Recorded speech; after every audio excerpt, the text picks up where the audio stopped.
저희 이제 요 책 가지고 수업을 하게 됩니다. 문학, 비문학, 필기노트. 이번에 새로 나온 책이죠. 네, 그래서 제일 중요한 부분들만, 중요한 문학 작품들만 일단 넣어놨어요. 그래서 뭐 항상 말씀드리지만 이것만 하면 되나요? 그런 거 없다고 그랬죠. 그런 거 없어요. 어법이라고 하는 것은 어법도 마찬가지예요. 그것은 좀 더 어려운 게 나오면은 말이 안 되는 거잖아요. 그렇죠? 우리가 지금 너무 어려운 건 많이 안 나오니까. 그렇죠? 얘도 마찬가지예요. 문학도 너무 많이 어려운 건 나오지 않아요. 그리고 처음 보는 문학 작품이라고 한다면 약간 비문학처럼 풀 수 있게끔 나오고 있어요, 지금.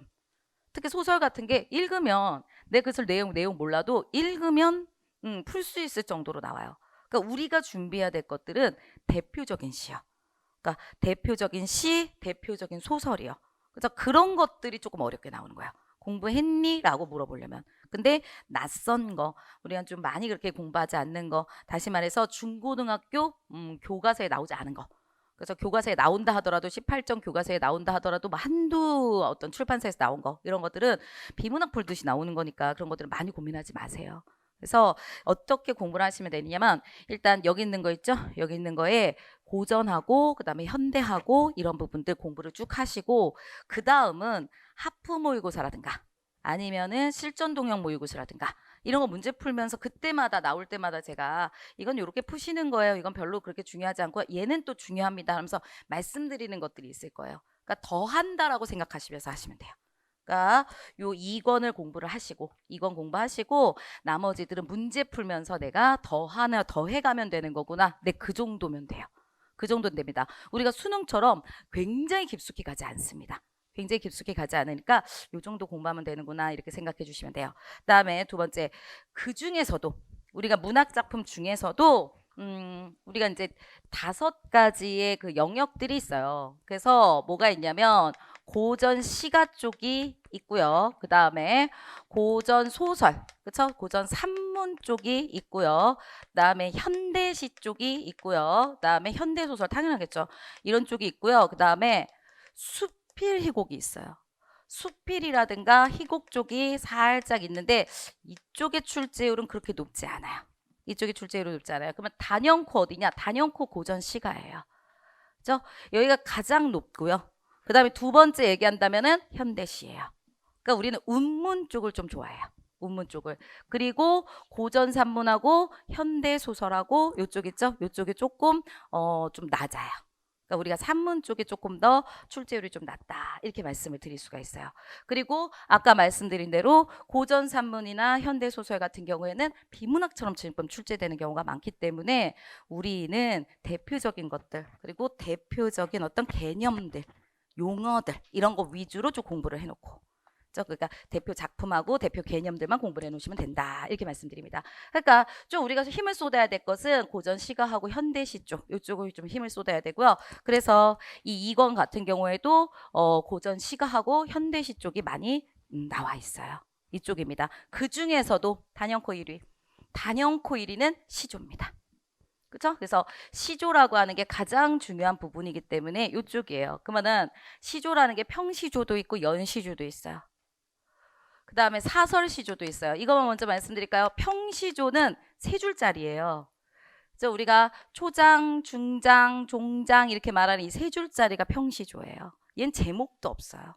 제목이 없다 보니까 우리가 첫 어절이나 두 번째 어절까지 가지고 그 제목을 삼아요. 그러니까 뭐 말을 든다고 한다면 맨 처음에 나오니까 내이 좋다 하고 뭐 이렇게 이걸 이런 시조는 뭐 이렇게 얘기한다고요. 제목이 없어요. 그 다음에 사설시조라는 게 있어요. 사설시조 우리가 중간에 한 2개 정도만 들어가 있는데 얘는 평시조에 비해서 나오는 확률이 많이 낮아요. 많이 낮지만 그래도 좀 봐놓으셔야 되는 게 하나, 둘, 셋 이런 형태예요. 중간에 길어져요. 중간에 길어져요. 그래서 조선 후기에 많이 쓰여요. 뭔가 형식을 깬다는 거는 형태를 깨고 뭔가 이렇게 한다는 거 다 조선 후기 쪽이 많으니까. 그 다음에 연시조라고 하는 것은 어떤 식이냐 이렇게 해요. 3줄짜리가 평시조가 연처럼 붙어 있는 거예요. 1연, 2연, 3연, 4연 그런 거를 우리 1수, 2수, 3수, 4수 이런 식으로 연처럼 붙어 있는 형태다 이렇게 생각하시면 됩니다. 가장 기본형. 가장 기본형이에요. 요런 식이구나. 이 시조조래요. 그리고 그 중에서도 가장 중요한 거 평시조예요. 저희는 이번에 특강을 통해서 저희가 이제 이 수업을 통해서 특강이라고 하지 않고요. 이 수업을 통해서 평시조 부분을 공부를 하게 될 거고요. 총 40개가 들어가 있을 겁니다. 이 40개 정도 배워놓으시면 웬만한 문제는 다 풀어요. 그러니까 40개를 넘겨서 만약에 다른 게 나온다 하더라도 나머지 보기 4개 중에서 3개는 다 아실 거예요. 그러니까 이 하나는 모른다 하더라도 문제 풀 수 있어요. 그렇죠? 그러니까 여기가 지금 저희가 이제 수업하는 이것들이 가장 중요하다. 가장 중요한 내용들이다. 그 다음에 그러면 이 시조를 갖다가 우리가 공부를 한다고 한다면 뭐를 해야 되느냐? 해석이요, 해석. 해석을 갖다가 하는 게 첫 번째고요. 그렇죠? 이게 첫 번째고요. 그 다음에 두 번째로 말씀드리면 주제입니다. 같은 정석끼리 묻는 경우가 많아요. 그러니까 자연 친화적 삶이니 아니면 이게 님에 대한 그리움이니 아니면 이게 지주절개니 이런 식으로 주제예요, 주제. 주제를 묻는 경우가 많아요. 그래서 같은 주제끼리 제가 넣어놨어요. 그래서 얘랑 얘랑 친구구나, 얘랑 얘랑 친구구나 이렇게 좀 해주셔야 돼요. 그런 것들이 좀 중요하다는 거고, 그 다음에 세 번째로 가면은 시조 중에 이런 해석하고 주제 빼고 좀 특이한 표현 기법이라든가 특이한 표현 기법이라든가 우리가 특이하게 뭔가를 봐야 되는 그런 애들이 좀 있어요. 그래서 그거 표현 기법 특이한 거 갖고 있는 거 있죠? 그런 시조들만 체크를 해가지고 딱 보신다고 한다면 그럼 끝이에요. 그리고 이런 시조라고 하는 거 우리가 이제 고전시가 전체지만 그 중에서도 시조가 가장 중요하니까요. 시조 같은 경우에는 몇 번 이렇게 공부하고 난 다음에 한두 번 이렇게 해석을 해보잖아요. 그럼 다 할 수 있어요. 그렇기 때문에 공부량이 어법에 비해서는 상대적으로 굉장히 적어요.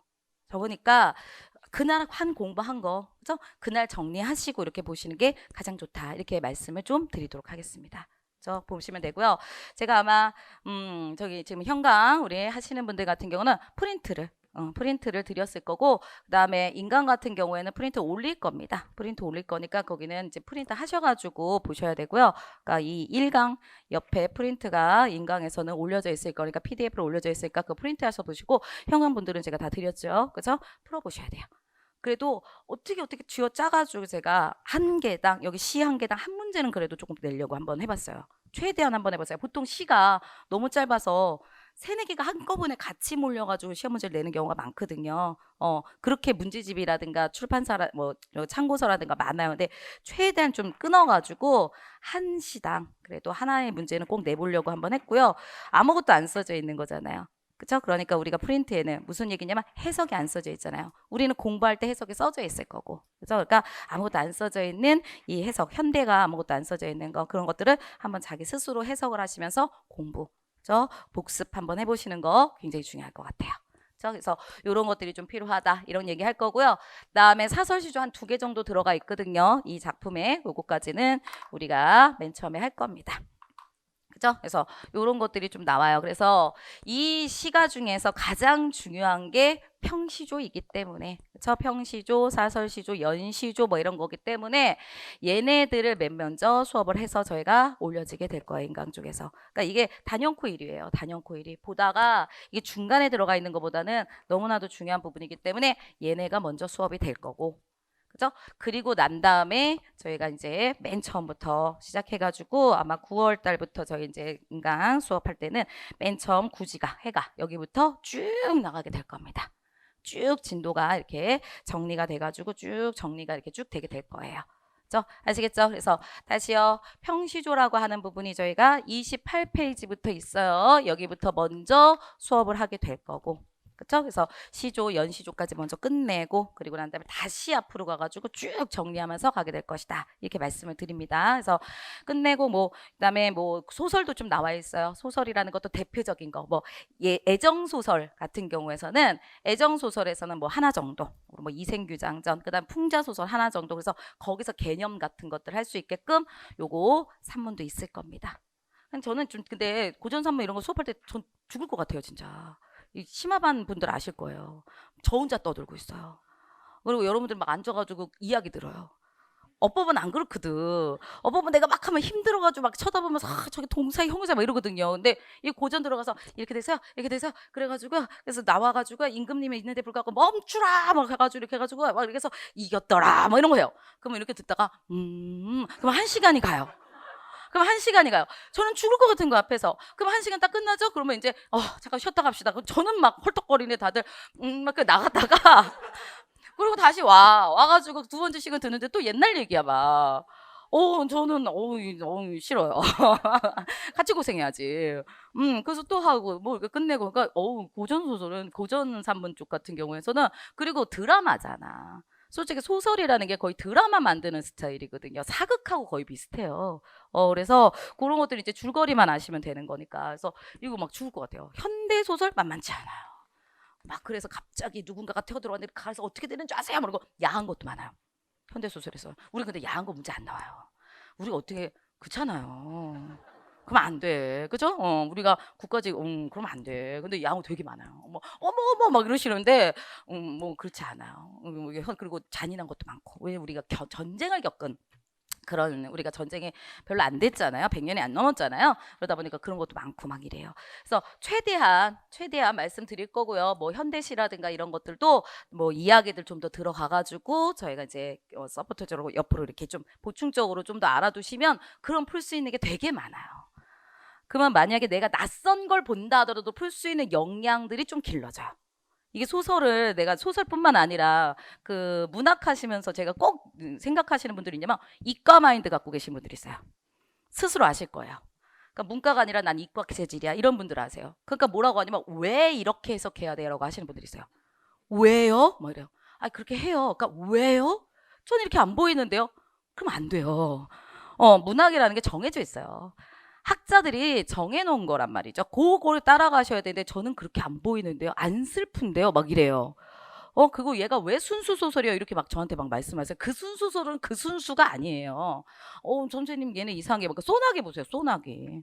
소나기 같은 거 보면 진짜 웃기다니까. 그죠? 아세요? 소나기 내용에 남자애잖아. 남자인데 서울에서 온 좀 아픈 여자애잖아요. 이 여자애 좋잖아 지금. 그죠? 그랬는데 이 여자애도 이 남자애가 좀 마음에 들고. 그죠? 그랬는데 이제 산에 가가지고 둘이서 이렇게 있는데 불구하고서 꼭 여자애들은 좀 이상해요. 거기 뭐 낭떠러지까지는 아니더라도 좀 위험한데 거기 막 꽃 보고서는 저 꽃 좋다고 그러고 꽃 꺾으려다가 넘어지잖아요. 얘가 꼭 넘어져 이런 데서. 그러니까 넘어져가지고 나는 보랏빛이 좋아 뭐 이런 얘기 하잖아요. 그래서 보라색 꽃 끊고 넘어졌단 말이지. 그래서 여기 생채기가 났어요. 생채기가 났다는 게 상처가 났다는 소리죠. 상처가 났더니 남자애가 그 상처를 보고 깜짝 놀라서 빨아줘요. 그랬더니 들어 뭐 이러면서 시작을 하는 거야. 그랬더니 얘가 순수소리야. 안 순수해요, 선생님. 남자애가 너무나도 막 저질이에요. 막 이런. 그렇게 가시면 순수소리 우리나라 순수소리 어디 있어? 그렇게 되면 그렇게 가시면 안 돼요. 그러니까 그 시대 때는 그런 거야. 그게 병이 이런 걸 모르니까. 이런 설명까지 해야 돼요. 굉장히 아름다운 소설이에요. 그리고 여자애가 맨 마지막에 죽을 때 그 남자애랑 입었던 옷을 입혀가지고 자기가 그 장례 치러달라 이런 얘기 하거든요. 그 소리를 듣고 남자애가 혼자서 막 되게 슬퍼하는 그런 내용이거든요. 그랬더니 여자애도 앙큼해요. 막 이런 얘기하고 막 이러시더라고. 그렇게 가시면 소설이 다 읽힙니다. 그죠? 그래서 말씀을 좀 드릴 거예요. 요런 형태들아 순수 소설이라는 건 정말 정말 내용이 순수하다보다는 사랑 이야기를 하고 있다는 거예요. 다른 목적을 갖고 있는 게 아니야. 사회를 변혁시키는 목적이라든가 이런 것들이 없다는 거죠. 그런 게 순수 소설 이렇게 가셔야 돼요. 근데 안 순수해요. 남자 이상해요. 더러워요. 막 그러시면은 안 되는 부분들. 그렇죠? 그래서 최대한 말씀을 드리면서 한번 가보도록 할 거예요. 그리고 다른 어떤 시나 다른 소설이나 이런 것들도 좀 약간 풀 수 있는 능력까지 조금 저희가 이제 향상을 시킬 수 있게끔 이렇게 한번 해보도록 합니다. 그래서 시간적인 것을 좀 더 많이 가져가려고 팍팍팍팍 가는 것보다 그리고 웬만하면은 좀 저기를 안 하려고 해요. 그러니까 막 뛰는 거 없이 다 진도를 나가려고 지금 하고 있습니다. 그래서 맨 처음부터 저희가 쭉 가는 것도 이렇게 말씀을 드립니다. 그 다음에 또 한 가지 이 책에 보면은 비문학이 들어가 있어요. 뒤쪽에 비문학 들어가 있죠. 그래서 살짝 이렇게 좀 있는데 이게 어디 갔지? 몇 페이지더라? 비문학 쪽 같은 거 장문 172페이지네요. 여기 장문에 여기 있는데 여기도 좀 중요합니다. 여기도 중요합니다. 요즘에 비문학 많아지고 있죠. 그랬더니 비문학 독해만 생각하시는 분들이 너무 많아요. 비문학 독해만 있지 않습니다. 비문학에는 장문도 있고 화법도 있고 내용 전개도 있고 만약에 예를 들어서 예시니 분석이니 분류니 막 이런 거요. 그런 걸 알아야지. 감으로 분류구나 감으로 예시구나 그러면 안 되고 또 우리가 배우지 않은 거 오류 같은 것도 있어요. 뭐 성급한 일반화의 오류, 원인 오판의 오류 뭐 이런 것들이 있어요. 안 배웠어요. 중고등학교 때 한 번도 배우지 않은 거예요. 근데 그런 것들이 문제로 나오거든요. 그래서 비문학은 지금은 저희가 막 뭐 많으면은 뭐 9개, 더 많으면 10개, 뭐 이렇게도 얘기하거든요. 근데 만약에 10개라고 합시다. 10개 중에서 독해로 나오는 거는 진짜로 한 3, 4개밖에 없어요. 독해 쪽으로 나오는 건 3개밖에 없고 나머지 한 5개에서 5개, 6개 같은 경우는 작문, 화법, 그다음에 무슨 아까 오류, 내용 전개 이런 것들이 다 같이 들어가 있어가지고 비문학이 되거든요. 근데 비문학이라니까 맨날 요것만 생각하시는 분들이 너무 많아요. 그리고 지금 제가 말씀드리는 이 독해라고 하는 거, 그러니까 글 읽고 푸는 거, 독해를 제외한 나머지 얘네들은요, 조금 문제 유형을 보면 확 올라요. 어떻게 푸시는지를 좀 말씀드릴 거예요. 그러니까 딱 보고서는 막 위부터 딱 세세하게 읽어. 그러면 안 되고 이 문제는 이렇게 푸시는 거예요. 이 문제를 풀려면 이런 식으로 가시는 겁니다. 이 문제는 이런 스타일로 많이 나오니까 요것만 보세요. 막 이런 것들이 좀 있어요. 그러면 많이 올라요. 많이 오르니까 그것들을 제가 좀 해드리려고 여기서 하고요. 그 다음에 독해랑 관련된 것도 뒤에다 살짝 넣어놨어요. 그래서 어느 거 중심으로 해서 어떻게 공부를 하시는지를 말씀을 드리려고 하는 게 뒤에 나와 있습니다. 그래서 요 부분 같은 경우에서는 아마 비문학 같은 경우에서는 제가 9월부터 저희가 시작할 때는 그러니까 여기 요거 시조, 평시조, 사서시조, 연시조가 끝난 다음에는 맨 앞부터 저희가 시작할 때는 아마 3+1로 갈 거예요. 3시간 동안에는 문학하고 그다음에 1시간 정도는 비문학의 유형 하나씩 유형 하나씩 이렇게 보여드리게 될 겁니다. 아셨죠? 다시요. 여기요. 얘네가 끝나고 난 다음에 얘네는 쭉 나올 거고 제일 중요한 거니까. 그리고 맨 처음에 구지가부터 우리가 맨 처음에 시작할 때는 3시간은 문학, 1시간은 비문학을 보여드리면서 두 가지가 같이 정리가 될 거예요. 저희가 여태까지 어법에 되게 많이 힘을 쏟아가지고 했었는데 비문학과 문학이 워낙에 많이 나오다 보니까 수업을 지금 확 돌린 상태예요, 여러분. 그래서 들어보시면 알 거예요. 들어보시면 문학도 공부를 해야 되는구나 이런 생각을 하실 거예요. 그래서 지금 심화하시는 분들 지금 우리가 막 하고 있거든요. 근데 막 하고 있는데 나름 공부해야 될 것도 좀 있어요. 뭐 해석해야 될 것도 좀 있지만 어법에 비해서는 재미도 좀 있어요. 어법이 안 재밌잖아요. 동사 너무 재밌죠? 막 이렇지 않아요. 동사 막 행복해 막 이러지 않아요. 그죠? 근데 얘네는 그나마 또 옛날 얘기가 좀 있기 때문에 나름대로 재밌다. 이렇게 생각을 해서 저만 재밌나? 그러면 안 되는데. 오케이. 그렇게 말씀을 드립니다. 오케이.